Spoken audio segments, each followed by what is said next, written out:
Hey guys, I am going to talk to you today about something that is going to be important regardless of what type of writing you are doing. Whether you are writing the next great novel or you are writing your monthly blog, which by the way should be a weekly blog, but that's a whole other discussion. Regardless, you're going to need this lesson. This is on word crunching and word count. So if your word count has got you up or down, we're going to try to take care of that for you. So let's say you need more words than you think that you've gotten in a book, in your blog, whatever it is, you're running a little bit short. Really, you're going to want to dig into some of my other lessons. In particular, make sure that you check out Book in a Month. Essentially, even if you don't write a book in a month, you're going to walk away with 22 lessons that are going to teach you how to write forward, that are going to teach you how to bulk your words in such a way that it's meaningful and you're not just throwing in flowers.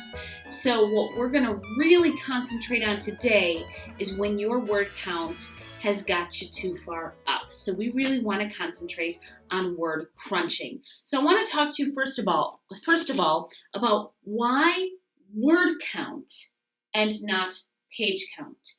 In a nutshell, I'm going to give you the simple answer here. If you are working professionally in the world of writing, or if you're trying to break into professionally into the world of writing, you are going to find that if you are communicating those pitches and those queries and all that stuff, if you're communicating that via page count, you are already labeling yourself a little bit of an amateur because they don't do page count as an industry standard. They have professional designers, they have people that are going to lay out your book, that are going to be able to make it look a certain way based on word count. Word count is something that takes an average of the length of words that people tend to use to communicate with, and professional designers and people who do layout work of books, they know approximately how many pages are going to come out of that word count. So let's really start focusing, try to change your language from page count to word count, and you're already going to sound a little bit more professional than so much of your competition that's out there communicating in their pitches. Hey, I have a 100-page chapter book. Guess what? No, you don't. How many words is it? So let's talk about what those word counts should be. This is a general rule. There are exceptions. There's leeway, there's wiggle room, but I'm going to give you just kind of a general range of what you're looking for in each of these. A picture book. So many people turn in picture books, and the number one thing that they do is they go way over their word count. A picture book, you really want it to be anywhere from 300. I know this is really low. I'll have you know I have a picture book that's 3,000. It's not a picture book. It's actually an early reader book. So just so you know, picture book, they're really looking around that 300 range, and you could maybe go as high as 1,000. But I'll tell you what, you better be selling them something that they haven't seen before. They aren't going to look over 1,000. Once it's over 1,000 in your word count, they're really not looking at this as a picture book. So your picture book's anywhere 300 to 1,000, 1,000 being that really high end, and you better be bringing something great to the table. Your early reader, then, that's where it's going to pick up. You're going to could be anywhere from 3,000 to even like 7,000 words. That's going to be before those Magic Treehouse books. So this might be like Henry and Mudge, I think was the one of them. And, anytime you see those, they sort of look like a chapter book. So those first graders and stuff, they're feeling like kindergartners in some cases. They feel like they're starting to get into chapter books, but your word count is quite a bit lower. So that's going to be an early reader. So guess what? Again, that 3,000 word picture book I had, it's really an early reader children's book. Still has some illustrations mixed in, but it's really not going to be for those beginning readers. It's not going to be a bedtime story. It's going to be an early reader book. So, chapter book, this is going to be up to 20,000 words. And this is going to be, when I'm saying a chapter book, I'm not talking about those young adult books yet. I'm really talking, this is going to be those Magic Treehouse. This is going to be those Tale Travelers books. This is going to be any of those books that Kids are reading on their own now. They're really absorbing them. They feel like they're really getting into the fiction and they're enjoying reading. They're enjoying becoming readers. You're going to be anywhere from that 10 to 20,000 range. I really want to say up to 20,000 because I've seen some that have fewer words, but the vocabulary is a little bit higher. So the kids are learning, or there's fewer words in the actual story, but then there's additional resources at the end of the book. All of those things are going to make it into a chapter book. So you're going to say I'm going to say up to 20,000 words on those.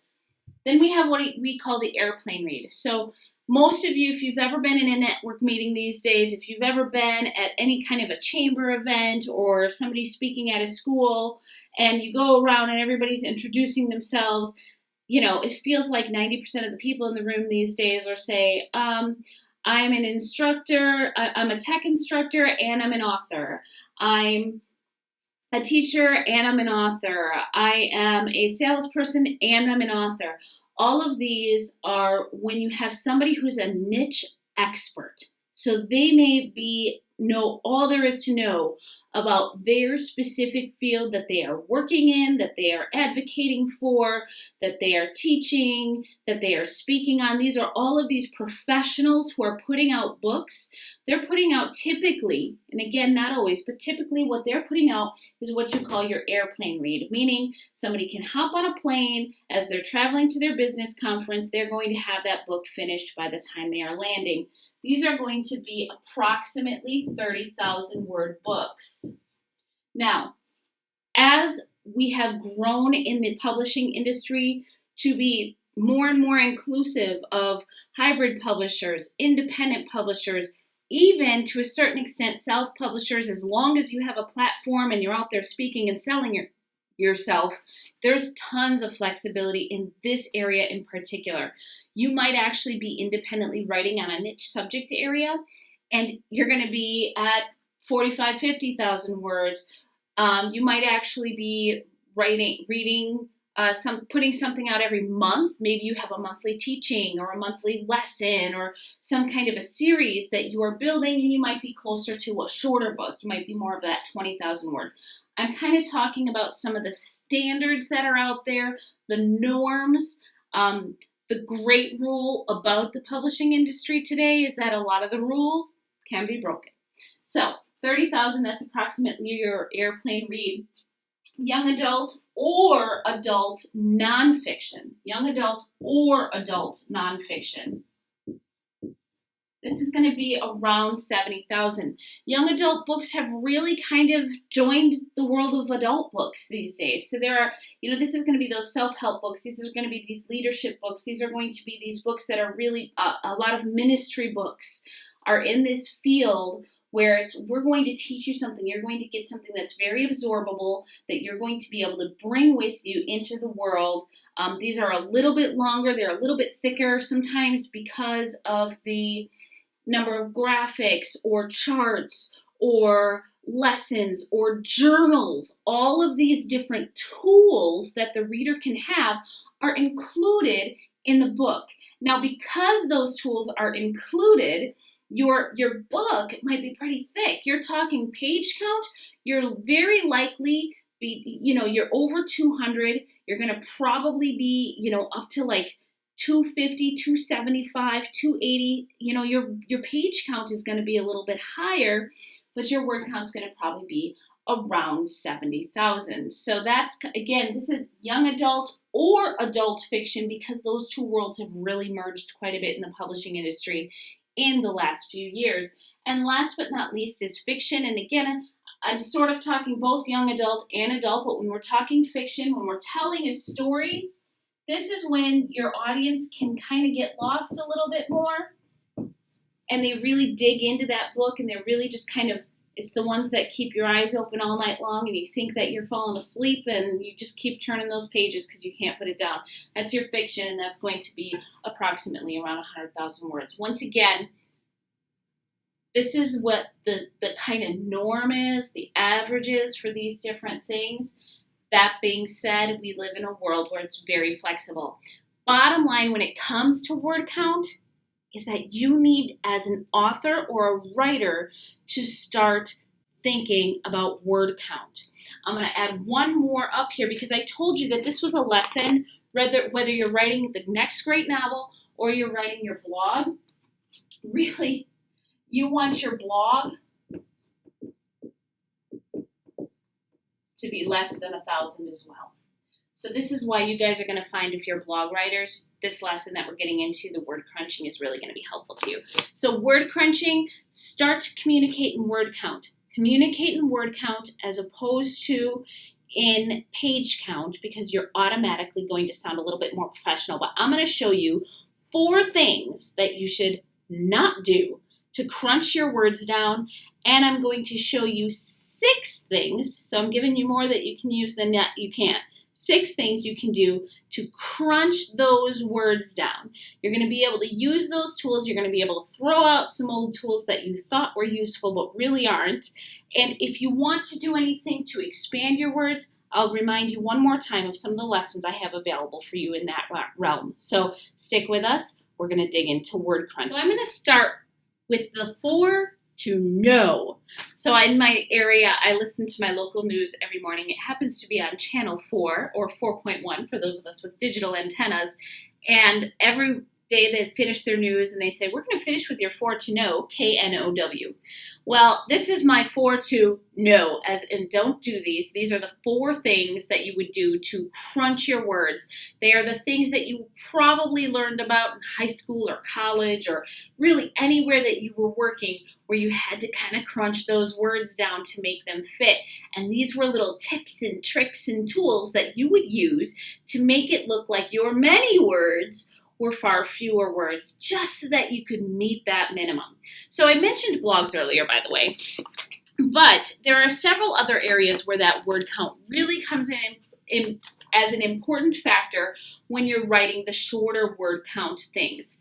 Obviously, again, blogs, you want those to be shorter.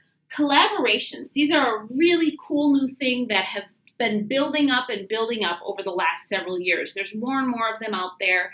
They are sort of the new authors version, the fiction version, the nonfiction version, the memoir version of those good old Reader's Digest condensed books. These have grown in huge popularity over the last few years. It's where there is an organization or an individual who puts together a full collaboration, a collection of a bunch of people's different stories.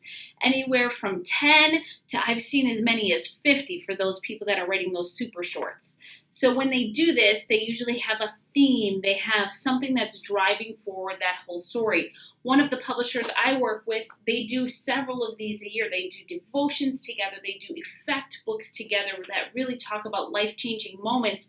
It's so exciting. It's a great platform for authors who have that one story that they want to tell, or for authors who want to test the waters of writing and publishing, and they're allowed with a shorter story to be included in a collaboration. So that's the collaborations that I'm talking about. Collaborations, again, that depends on who is organizing it, what they're looking for as far as what that length will be. I can tell you that the ones that I work with when we're doing stories, one of the publishers that I work with they tend to ask for anywhere from like 3,500 to 4,000 words. So that's going to fall in that 10 to 12 page count, by the way. So as you're still learning to kind of do that math, that little change in your head, that's really what they're looking for after it's laid out. The next place that it really matters is in contests and submissions. So contests, almost always a word count limit. Submissions, same things. This includes, by the way, if you are writing something that is going to be a longer piece, but you really are supposed to submit those first 3 chapters, and you know that, gosh, in order to submit those first 3 chapters, but still get out more of the story, I may have to word crunch this a little, and then I can always expand it for the final. Those are some of those other places. So here are some of the things that people have done. As you know, we're not talking page count. So I don't care how much spacing, font size, or margin you have or do not have. That is not going to change your word count. Your word count typically in most Word documents, or if you're working in any kind of a word processor, it's going to be in that lower left. It's going to tell you how many words, and you can make those margins practically disappear, as well as your spacing, and you can make your font size 3. I don't care. Your word count is not going to be affected by those things. So again, this is talking about actual word count. So the first one is combining sentences. This happens in several ways. Combining sentences can be that you are combining the verbs. It can be that you are combining the subject of the sentence. You might be combining the adjectives of the sentence. You can use commas. You can use semicolons. You can throw in an and when originally you had a whole separate sentence. So I'm going to give you a little bit of an example of a combined sentence. And again, these are our 4 to no. So you're going to also learn why not to do it this way. So if our first one was, he loved to fish. His father loved to fish. And his father's father loved to fish. He loved to fish. His father loved to fish. And his father's father loved to fish.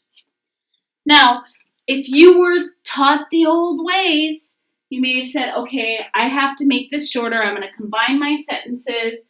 So I'm going to change this to he, his dad, and his granddad loved to fish.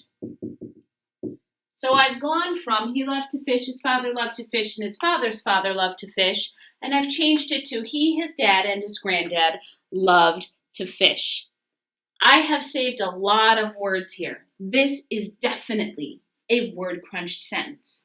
So why not do it? In a nutshell, you've taken all of your author voice out of here. This is a very poetic statement. You've created repetition. You have some parallelism going on here. And there's a certain connection that your reader's going to get. He loved to fish. His father loved to fish. And his father's father loved to fish. You don't feel any of that romanticism with he, his dad, and his granddad loved to fish. In fact, this almost can come across as having a negative because it's so truncated, it's so short. So the reason that you don't do combining sentences if you're doing something artistic is it's going to take away your author's voice. So again, 4 to no, your first one is combining sentences. I do not wish to make the wrong choice here. I don't wish to make the wrong choice here. We've all done contractions. This is the easiest, earliest lesson that we've learned on how to give yourself fewer words for the same meaning. But do we really have the same meaning here? This is 4 to no, and I'm going to say no. When I read this sentence, I do not wish to make the wrong choice here. My brain automatically creates emphasis on this word not. As soon as I have taken that word and basically erased it by creating this contraction, that emphasis has disappeared. I don't wish to make the wrong choice here. I do not wish to make the wrong choice here. So that's the first reason that you don't want to use a contraction. Notice I said don't want to use a contraction. How many of you were actually focusing on that not part of don't? The word not is actually disappearing. So anytime that we have a contraction that is creating a negative, which is the most common use of a contraction, you are automatically taking that emphasis off of that negative. Now, I'm not saying that contractions in the negative are the only type of contractions. Obviously, there are contractions that are created from verbs as well. It's for it is, and should have for should have. So all of those contractions are a different type of contraction. But what you need to do is when you look at this, you need to say, am I really creating the same meaning? Am I developing an emphasis when I'm using the full words versus the contractions? And at the end of the day, it also makes your writing a lot less formal. So depending on the voice that you have, you may have very intentionally put both words. The other thing about this is in most cases, you're saving one word. You're going to learn when we get to the 6 to do that you're going to find out that you're going to want to save a lot more words than just the one that you're going to be able to save from contractions. So here are your last two for to know. Passive to active swaps. This is where I'm going to get into a little bit of trouble.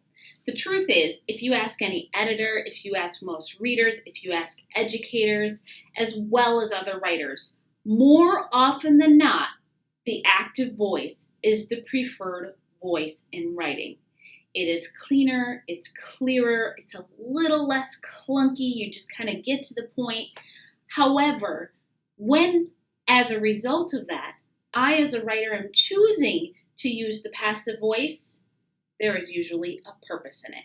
For example, in this sentence, the letter was written by my mother. It's in passive voice.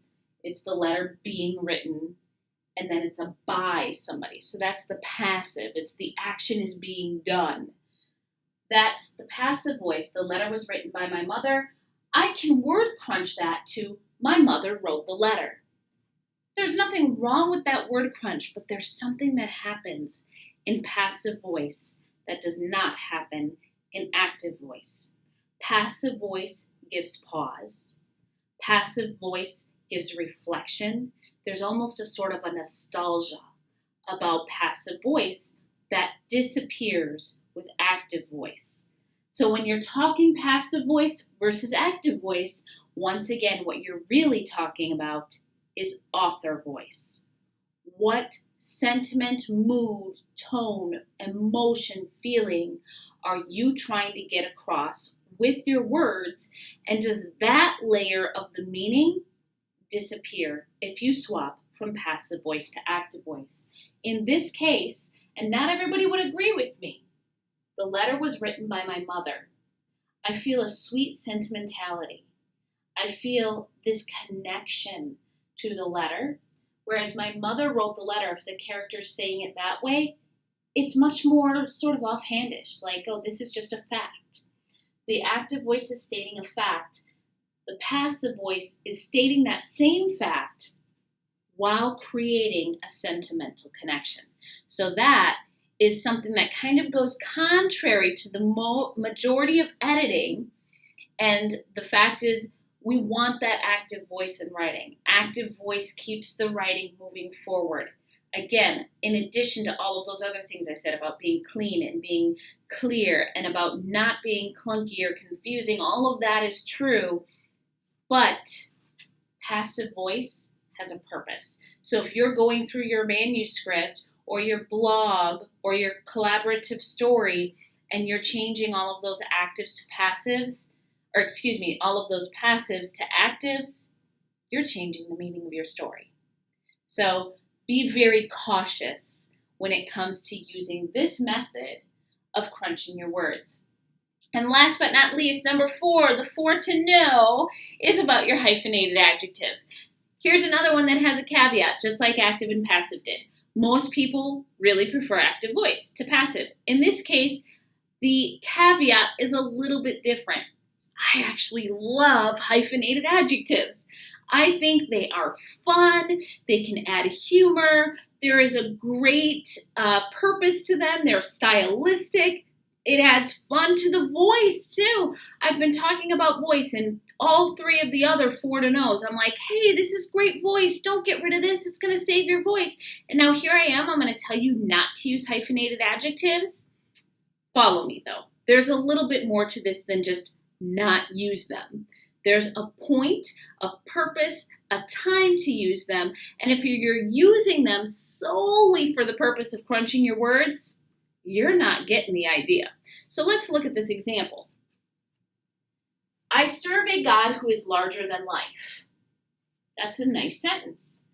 If I say I serve a larger than life God, I've word crunched it a little, but it's still a good sentence. I like that.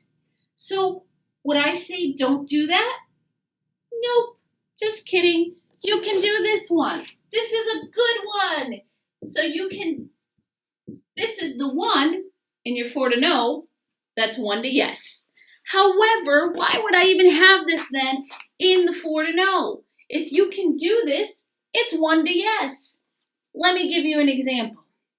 The problem is when you come to a sentence that you have decided you have so many words that you need to crunch out, and so you create this long and humorous and also a little bit ridiculous hyphenated adjective. For instance, I finally had the courage to complete here's my hyphenated adjective, never before done exercise outside the privacy of my own windowless basement. Exercise in front of others.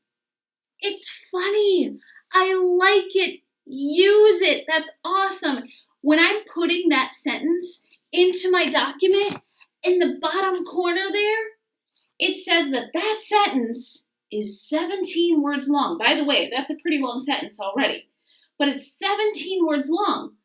However, that never before done in front of others except for in my windowless basement, blah, blah, blah, that whole long hyphenated adjective is counting as one word. So why not to do hyphenated adjectives is all about what is the spirit of the word count rule. In this case, even though that sentence says it's 17 words, because I have this adjective, one word, never before done exercise outside the privacy of my own home, that sentence actually turns out to be 25 words. So that's an extra 8 words that I'm throwing in, that I'm just spitting in the spirit of that rule. And believe me, if you are looking at especially anything here and probably here, if you're doing it in these areas, not necessarily in your blog because that's your own, but if you're doing it in a collaboration, if you're doing it in a contest, if you're doing it in a submission, they know you're cheating. That's not what it's all about.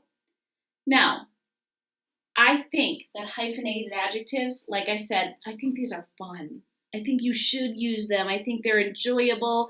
They're a nice break for your reader. So do definitely think about using them. But when you use them, be honest. If you have a big, long hyphenated adjective that's a whole bunch of words put together, then consider adding those words to what your actual word count is. Let's say I told you I'd give you 4 to no. How about 6 to yes? Those are your next tips. Time to talk about 6 to yes. This means these are the 6 ways that you should use to crunch those words, especially when you are working in blogs, collaborations, contests, or submissions. So there are 4 ways that we talked about that you don't want to use that crunching. Those include combining your sentences, contractions, passive to active swaps, all of which can affect the author voice, and hyphenated adjectives, which you shouldn't do because they are not in the spirit of the word crunching rules that have been put in place for your type of writing. But I want to give you even more tools that you can use than those that you can't. The first one is qualifiers. Qualifiers are whenever you qualify what it is that you are about to say. And this is such a common thing, especially today. Instead of beginning a sentence with, what I really wanted to say is, I am appreciative of everything that you've done. How many of us have read or written emails like that? I know I have. I am just as guilty of qualifiers as anyone else. However, when we're being conversational, that doesn't mean that that's how we have to write those thoughts and words. We should get right to the point. So instead of me putting in an email, for instance, what I'm really meaning to say is how appreciative I am of everything that you do. Nix that crap. Just say, I am so appreciative of everything that you do. Guess what? You've just made a stronger statement by taking out what I'm really meaning to say is, and let's think how many words. What I'm really meaning to say is, I've just taken 7 words out of that thought to make it stronger. Less is more. So if that's the truth in email, don't you think it would be true for your blog, your collaboration, your contest, or your submission? Absolutely. So take out things like, really, in my opinion, I believe, I think that, do you believe, can you believe that, is it true that, truly, what are some other examples? You may have heard that. As a matter of fact, the fact is, what I think is, what I want to tell you is, what I'm trying to say is, all of these things are qualifiers. Especially in those airplane reads, if you are the niche expert, if you are the person teaching, you don't need to qualify it. The only time that you should add a qualifier is if you're crediting it. And in that case, even, you might be able to put it down into footnotes. So those qualifiers, nix those puppies. You will be shocked how many words you're going to get back in your document when you take that stuff out. And you'll be shocked at how much stronger your writing becomes as a result. Rabbit holes. I work a lot in a church. My husband and I, my family, even my kids, we're all really plugged into a church. And so we have the opportunity to work in a number of different teaching ministries, as well as getting to see a lot of different speakers, both the staff as well as guest speakers that come and speak with our church. And you can always tell those who are used to speaking and those who are getting that one opportunity. And the reason for that is those who are getting that one opportunity have so much they want to teach you that they try to squeeze it all in on that one time that they get an opportunity to talk, especially if it's somebody who's coming and they're speaking within a course or within a program that they have, and they're just visiting and, they're like, oh, I'm up here. And it's not because, I really don't believe it's because they are thriving on that spotlight. I don't get that sense at all. I think it's because they really have a lot of great things to teach. And so they're finding ways to work them in. And these are rabbit holes. So a rabbit hole is any time that it's related to what you are writing about or speaking about, but it's not really a part of it. It's kind of parallel to it. So reading it through, it might actually make sense. And you're just following. You're like, okay, I'm on this little side story. I'm on a side journey. It's parallel to it. It makes sense. But do I really need to know it? I remember reading Victor Hugo's Les Miserables, and I haven't had to read it since high school. And I sort of forgot about all the rabbit holes until my daughter read it many, many years later. Obviously, she was in high school when she was reading it.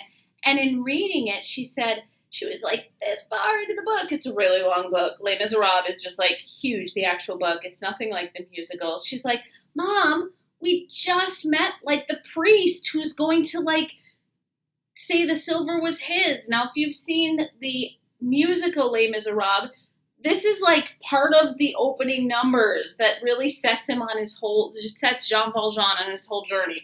I mean, she's this far into the book. Why? Because every single character had a side story. Obviously, Victor Hugo, incredible novelist. It was a different era of writing, very important, but I could have probably done without all of those side stories. Today's reader, our attention spans, nix those side stories. So how do you know if you have a rabbit hole in your story? How do you know if it's a side story as opposed to part of the main meat of your story? Simple test. Take it out. Take it out, read through, or better yet, have somebody else read through. Does it still make sense? If so, you probably just removed a rabbit hole. Now remember those 4 to know and all of the things that I told you about, how you're only going to be saving a word here, a word there, and so on and so forth? Well, if you pull out a rabbit hole, you may have just given yourself an extra 200-300 words, and that has value in your word crunching. So take it out, see if it still makes sense. If it doesn't quite make sense, maybe you only need to add in one transitional sentence, and that will also save you a number of words. So the first 2 of your 6 to yes are qualifiers. What I really mean is, in reality, get those puppies out of there, make your words stronger. And the second is rabbit holes. If you can take it out and it still makes sense, or it will still make sense with a single little transition written, then you have removed a rabbit hole and probably given yourself back a couple hundred words. The third one is redundancies, or as I like to teach it, the rule of 3. Rule of 3 comes in play across so many arts, and in writing it is no difference. So let's look at this one a little bit because it's different than some of the other word crunchers. You may actually end up adding words when you're using that rule of 3 side of redundancies. So if our original sentence was, he was mean and demeaning to her. Well, whenever you have 2 words in a row that are either the same word or similar sounding or similar meanings, then you're actually sounding like you're making a mistake in the writing. He was mean and demeaning to her, and I've got that word mean kind of repeated twice. So it sounds a little bit clunky, and it's a redundancy. These are both like these negative words. So the first way that I can crunch it, if I'm choosing to word crunch it, I can take that sentence and I can say, he was demeaning to her. Why did I pick that word? Because I felt that it was the stronger word. It had more depth to its meaning. Excuse the repeated mean word there, but it did. It had more depth to its dictionary meaning than the word mean, and therefore I chose the stronger word. So that is one way that I could word crunch this. He was demeaning to her. But rule of 3. Let's say I'm reading more than 2 repetitions of something, and typically it's the rule of 3. I do know authors who are big on 4 or even 5. They like to do those lists, and that's okay, but you have to start at least 3, otherwise the reader thinks you made a mistake. He was mean-spirited, demeaning, and just plain mean. So now that I've repeated it 3 times, the reader knows that this was an artistic choice. So when it comes to redundancies, you have to decide as an author what is more powerful. And if I want to go with this, the second example here, he was mean-spirited, demeaning, and just plain mean, it may be the stronger version, and it might be better stylistically and better for my voice, and it really drives home that point. But just know that you're adding words, not crunching them. If you are really, really tight on words, you may have to sacrifice some voice and go to the word crunched version. He was demeaning to her. So your first 3 of 6 to yes are qualifiers, rabbit holes, and redundancies. Let's look at number 4, 5, and 6. 3 more in 6 to yes. The first one is capitalized conjunctions. It used to be a rule years ago, and I realize I'm dating myself here, that you can't start a sentence with but and all of these things that are conjunctions. These are not meant to start a sentence. They're meant to connect sentences. They're meant to connect parts of sentences. And so when it actually was a page turn that these were allowed, I can't tell you. I do know that you can read very formal publications and they still allow the words and, but, however. All of these different words that are capitalized, in other words, they're starting out the sentence, conjunctions. In other words, they're meant to join things, not start things. I am telling you, though, that they weaken your writing. You can take that sentence that begins with an and just take that word out, and it will work fine. You can take a sentence that begins with but, take that word out, at least replace it with however. It's a stronger word. The other thing that you can do is you can add comma, though, though, later.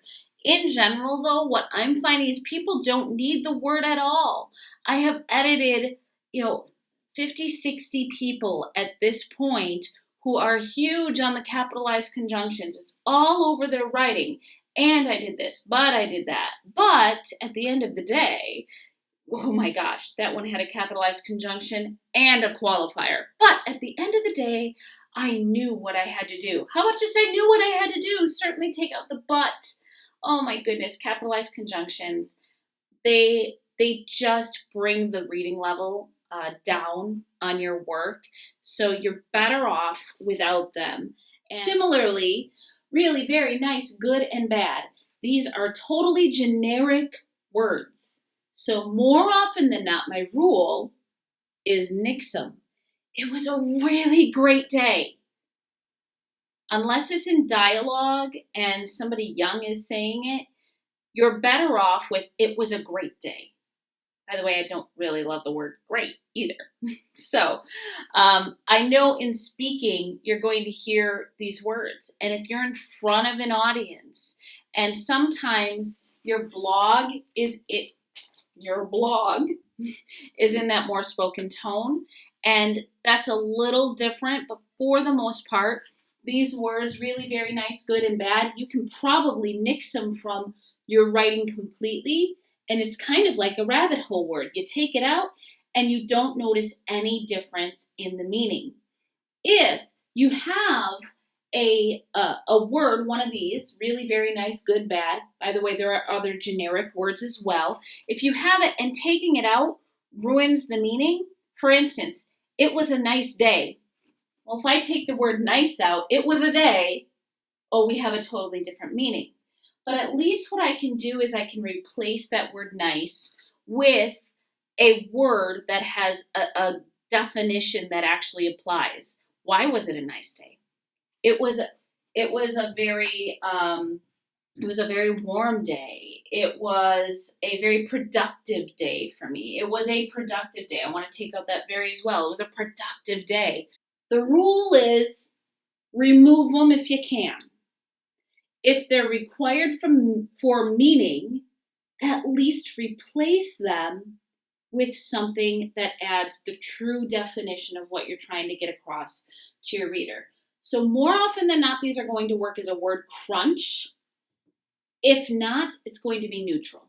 You're going to at least be able to replace it and make your writing a little bit stronger.